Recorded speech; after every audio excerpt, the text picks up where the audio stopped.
here with Eugene. It's between this one and this one. Hello, today we are in the Thai Airways lounge. Like, it's split into two parts. But yeah, here's the other aspect of it. You just come right here and go right through everything and then come down here and play out. And now it's about that time, so I'm gonna get going. Okay, so this is our nice little Thai Airways business class suite. Not really. I mean, it's only a 2-hour flight. I think the thing folds up, but it's actually a really good price for it. That too. Switch seats, very spacious. As you can see, it does all the. You can lay down. Which I'm gonna try a little bit.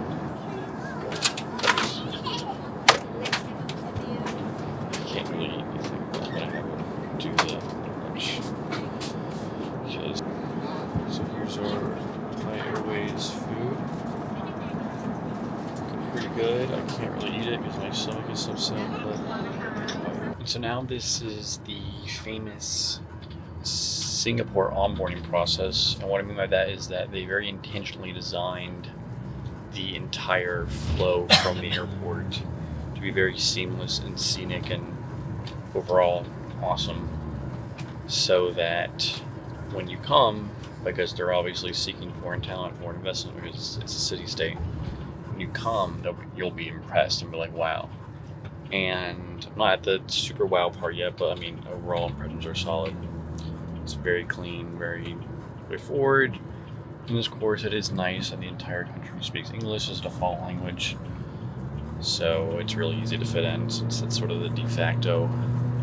This is Singapore's most iconic landmark, Koh Bay Sand. The driver was kind enough to drive me all the way to left lane to see it. So it's a hotel and a casino. It's cool. I haven't stayed there yet.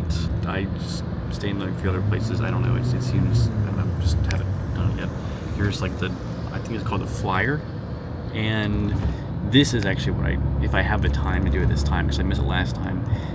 Those two are like self-contained biospheres. I don't know what else to call it, ecosystems, and they're like different biomes, like self-contained, like that. If you played Call of Duty Zombies in 2010, 2011, like on Moon, it's like that. This is the onboarding process, and this is where you're really impressed. You're like, wow, I could live here, and that's exactly what it's meant to do. It is very impressive. It has to be that. Yeah. I have no idea what building that is, but wow, that looks really good. I don't know how to angle this thing upwards. I'll just hold it up.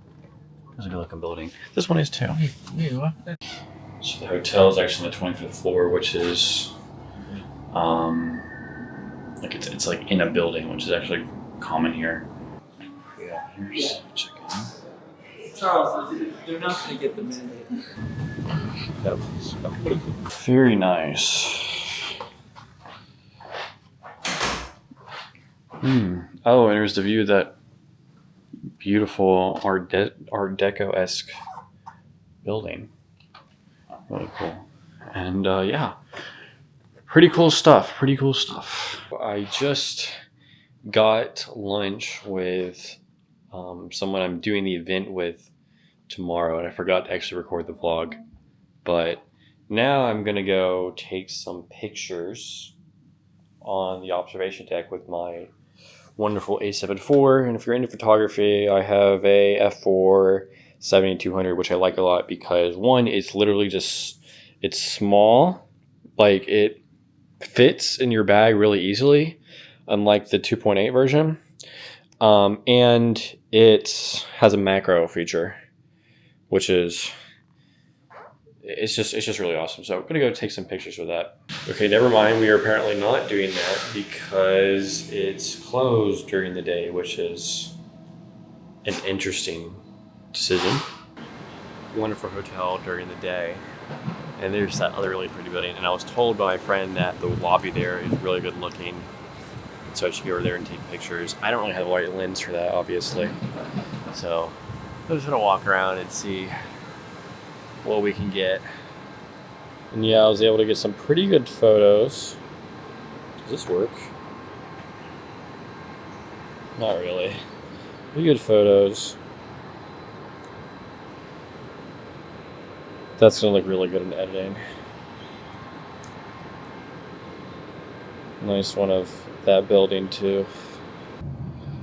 Okay, now I am going to do a discovery meeting with a prospective client, and this is the first of like dedicated in-person sales meeting I can remember doing in, I guess, ever.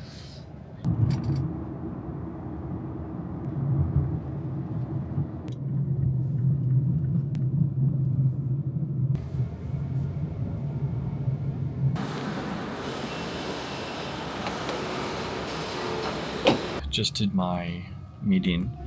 You generally never know. You don't know until you know. But you know, I think it went well. Here we are. The Singapore Mall. I think this is actually the casino.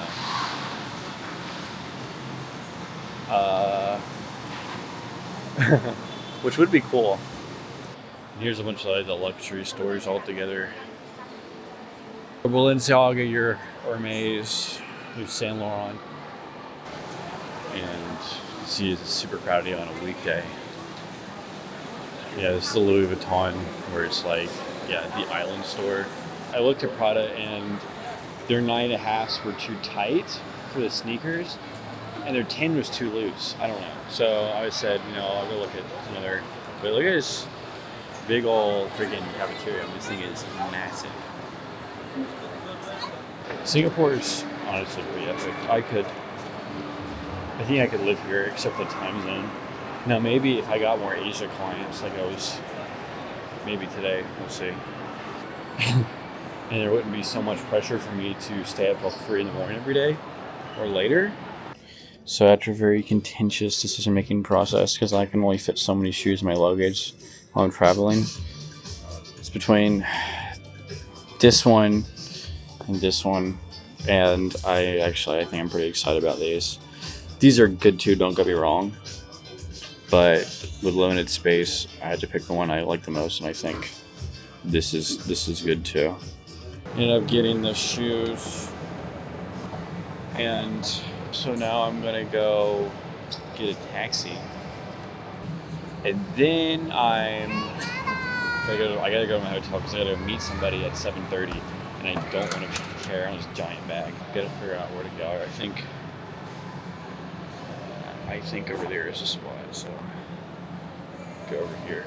I think they're really awesome, and I'm excited. Some nice Singapore shopping. They came in this wonderful bag and box, which I can't fit in my luggage, so I'm sad that I have to leave it. Yeah, about to go to a food court to meet a friend, and should be good. And I have to do my LinkedIn post, so I'm gonna try to get that in really quick. Had a good dinner with my friend, and so now just settling in for some work, some nice 10:30 p.m. work, probably until 1 or 2 in the morning, because that's how life is out here when you're working with people in the U.S. And then, yeah, tomorrow will be, maybe a couple more things, and then the event.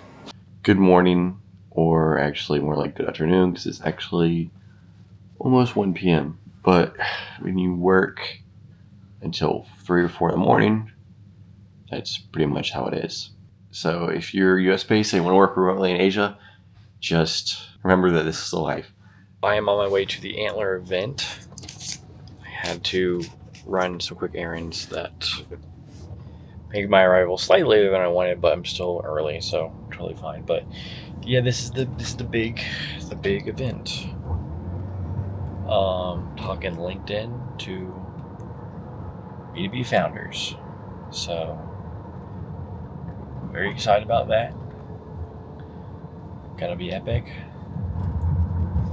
Good things will happen. Here's some. So here we are, Antler. There's my Grab. And yeah, let's figure out where the entrance is. I'm pretty sure it's right here. Hey, I'm here, but I don't know where the entrance is. What do you see? Oh, okay, I see it. Okay, hi. I'm vlogging. Oh, hello. Oh, actually, Thanks for speaking. Yeah. The guest of honor. Oh, great. Oh, it's literally right here. Wow. I'm sorry. Thank you. Hi, hello, how are Mr. you? Sam. Yes. I'm Gwen. Nice to meet The you. one from Tin Man, not the Yeah. one from HubSpot. Oh. So there's two. For context, Antler is a Singapore-based seed stage startup incubator. A little bit like YC, if you've heard of that. But they're very active in Europe in particular. And this is their Singapore location, which is really cool, nice vibes. It's like, reminds me of college, reminds me of school, which is kind of cool. It's like school after school. I never joined any startup incubators. My business is actually becoming kind of tech forward with all the automations, and I'm integrating stuff, but I'm not sure I really need to join an incubator at this stage. But I mean, it's definitely a cool experience. Like I said, it reminds me of, it's like going to college again, kind of, that sort of environment. So it's cool. But yeah, mega excited. It's starting here in about 8 minutes. So cool stuff. I need to do more in-person events like this for sure. Hey, I'm here with Eugene. He's the guy who set us up. Really excited. Everybody say thank you to Eugene for being the connector. But yeah, we're gonna get started here soon, and cool stuff is gonna happen. And as you can see, we have brought the crowd out. Things are happening. Very exciting. Really good start. Hi. Can I just meet you over there so I can just let you know how the slides work? Okay, great. Hello. I know most of you are B2B founders and all of you want customers. So you may be here because you're on a spectrum of passing curiosity about LinkedIn, or you're like all in and you really want to make the most of the platform. But just to get buy-in here, get the full buy-in for everybody, out of all the content marketing channels you could possibly be invested in for client acquisition, brand authority, whatever, LinkedIn is by far the highest leverage. YouTube long form is really great too, but it's about 1,000,000 times harder. In terms of 0 to 100, like being successful or not being successful, you literally just can't be LinkedIn for a variety of reasons that I can elaborate on for a while. But I just want to say, if you want customers, which I'm sure you do, pay attention because great things are about to happen, right? Just completed our event, and everybody's hanging out and networking. I'm talking to Gwen from HubSpot. You say hi to my vlog. And yeah, we're just hanging out. I have to do my LinkedIn post still. I haven't done my LinkedIn post today, so I have to figure out how to get that out. But yeah, really great stuff. I'm committing to do more in-person events because honestly, in-person stuff is great. Just finished the event. It was really great. Now I'm back at the mall because it turns out the shoes I bought were too tight, and they were quite literally squeezing me. So I'm going back to the store, and I actually started the exchange earlier, but I ran out of time, so they said they'd hold it for me to come back. So I'm going back to the store now to finish that, and then I'll have my shoes, and then tomorrow I'm going to, like, I actually have friends here. Like, I have people I can see in person. And you know, they said they'd be interested in having me do more, and not just in Singapore, but also possibly like Malaysia and in Thailand and Australia. And so, yeah, you know, I wouldn't mind that because the most places I go, I don't really know people. Like, I know some people in Bangkok because I spent so much time there. But yeah, it's nice to have friends. You know, I haven't had friends. I've had friends, don't get me wrong, but like I haven't like hung out with people in earnest since like high school / college. I guess that's kind of sad, but you know, I've been very productive. But I don't know, I need to have like a social life and do things. And also, being in Singapore makes me understand like why people live in like New York and San Francisco, since everybody's in one place and you can just do things. That's definitely a little bit of a distraction. But there's certainly a lot of value in being able to go somewhere, like live somewhere where like everybody's at. And so, you know, maybe that's an argument for like living somewhere like Singapore. But it's like I said, there's a casino, by the way. I kind of want to, but I don't have time, and I actually lost my debit card, so I can't even withdraw anything. I have to get another one mailed to me. I got straightened out with my shoes, and so now I'm trying to find food that's still open. There's like so many people. I don't know. I think there is some sort of event. Something's going on. But I really don't have that much time because I have to get back on a couple calls and do a lot of work. I don't know. Maybe I should just go home. I'm gonna try to find some food. Okay, here we go. Yeah, food quarry's open nice and late. I'm a little bit too spoiled for choice here, though. I don't even know what to choose. Starbucks is there. It's still open, apparently. But, Japanese, maybe? Hard to go wrong with that.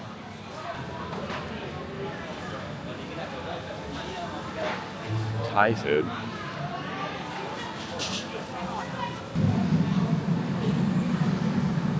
Pretty good last-minute meal here. So, no complaints. Got that from here. So yeah. Down here when I am doing some client work because I didn't really get a chance to do that much today, but look at this wonderful lobby. Great working space. I will FaceTime my mom because she's 12 hours. They can't hear you because I have my AirPods in. He's 12 hours behind, and so this is how I catch up with people in the U.S. I call them in the middle of the night time. Recording it again at 3 a.m. And you know the funny thing is, as long as I sleep well, which I did because this hotel had like amazing blackout curtains, like full blackout curtains. As long as I sleep well, I really don't have a problem sustaining this crazy schedule. Again, I'm not gonna come out and say it's ideal. Like I would prefer to be on like a normal-ish schedule of like. At least the synchronous work ends at 5 p.m. And so if I do want to do an event in the evening, I can do it without the pressure of like making sure that I'm somehow me and my other applications like I did today. Like I had to, in the middle of like sort of networking, I had to stop and say, hey, I had to do my LinkedIn post like after the event. So I'm not going to say it's ideal, but it's more sustainable than you might think. It's more sustainable than you might think to do this. At least if you're a night owl like me. But again, it's not ideal. And now it's time for the most, I guess, inconvenient aspect of working remotely or nomad life, which is putting your life back into 2 or 3 bags. And yeah, this is like the main thing. Is like I do want to have like a home where like I have things. But my biggest priority is liking before just having a home for the sake of having a home, because I did have a really nice apartment in the U.S., but I was in love with the area and the environment and that place, and so my biggest priority is to enjoy where I am. We're all packed. Suitcase over here. So thank you. I honestly wonder if I should have stayed another day, because look at this weather.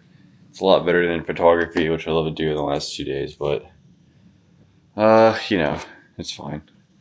I've taken a lot of pictures of Singapore before, and of course I'll be back. So now I am on my way to my flight. Honestly, I'm not fully sure where I'm going. I'm looking for gate F65R.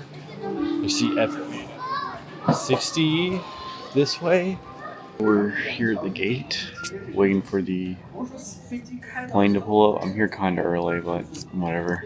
I guess I forgot to do like the Malaysia lounge review because I was in there, and it was cool. It was fine. The liveries on the Singapore Airlines planes are honestly some of the best looking. If you enjoyed this, it obviously took a lot of effort, so please like the video and subscribe as well for more, because I will do more, because I really like this, independent of how many views it actually gets, like documenting my journeys for myself, because I did a vlog a while ago and it's nice to look back on that. I think in a few years, irrespective of how many views this gets or what results it creates, it'll be really nice for me to have, just be able to look back on. So hope it was enjoyable for you. Have an excellent day, and I'll see you in the next one.